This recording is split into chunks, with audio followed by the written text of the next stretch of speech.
मोदी 3.0 का अगला बड़ा सरप्राइज, कैबिनेट फेरबदल या 2029 की साइलेंट तैयारी। देश में एक सवाल तेजी से चर्चा में है। क्या मोदी 3.0 में अब बड़ा सियासी कदम आने वाला है? क्या कैबिनेट में फेरबदल होगा या फिर 2029 को ध्यान में रखकर चुपचाप बड़ी रणनीति बन चुकी है? आज सोच 360 प्लस पर हम अफवाह नहीं, फैक्ट्स, पैटर्न और पॉलिटिकल संकेतों के आधार पर बात करेंगे। फैक्ट्स क्या कहते हैं?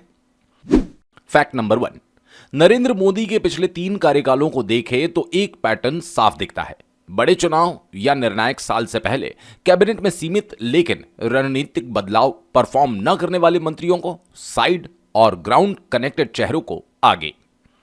यह पैटर्न 2017, 2021 और 2023 में देखा जा चुका है।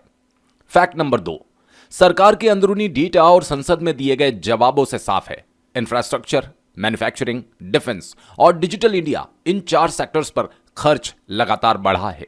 इसका मतलब 2029 के लिए इकोनॉमिक बैकबोन पहले से मजबूत की जा रही है। अब बात संभावना की। कोई आधिकारिक घोषणा नहीं हुई, सरकार की ओर से कैबिनेट फेरबदल की पुष्टि नहीं, लेकिन कुछ स्ट्रॉन्ग पॉलिटिकल संकेत जरूर है। वो संकेत क्या है? संकेत 1, ग्राउंड एक्टिविटी। कई केंद्रीय मंत्री अपने राज्यों में अचानक ज्यादा सक्रिय, जिलों, बूथ और संगठन स्तर पर मीटिंग्स बढ़ा दी गई। यह आमतौर पर रणनीतिक रीअलाइनमेंट से पहले होता है। संकेत 2, नीति नहीं, नैरेटिव में बदलाव।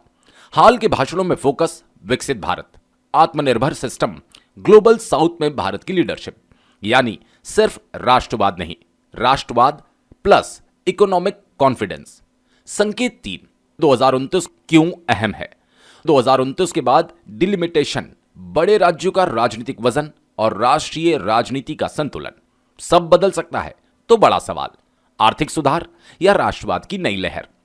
फैक्ट आधारित निष्कर्ष। यह बहस जितनी सरल दिखती है वास्तव में उतनी है नहीं। रिकॉर्ड बताता है रणनीति अक्सर या तो वाली नहीं होती, जवाब है दोनों साथ साथ।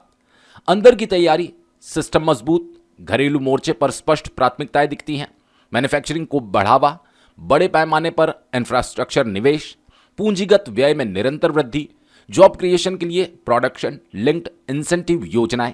सरकारी बजट से डेटा यह संकेत देता है कि चुनावी कैलेंडर से पहले डिलीवरी और डेवलपमेंट को तेज किया गया।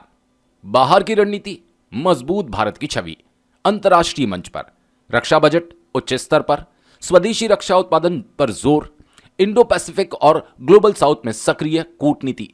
संदेश स्पष्ट है, अंदर आर्थिक मजबूती, बाहर रणनीतिक आत्मविश्वास।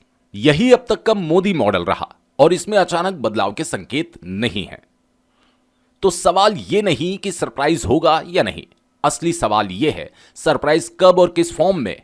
राज्यसभा चुनावों के बाद कैबिनेट फेरबदल हो या बिना नाम बदले पूरी रणनीति बदल दी जाए, मोदी 3.0 में कुछ चुपचाप चल रहा है, यह साफ दिख रहा है। अगर आप चाहते हैं पॉसिबल कैबिनेट चेंजेस एनालिसिस या 2029 का रोड मैप, किस राज्य पर सबसे बड़ा फोकस, तो वीडियो को लाइक करें और कमेंट में लिखें नेक्स्ट एनालिसिस।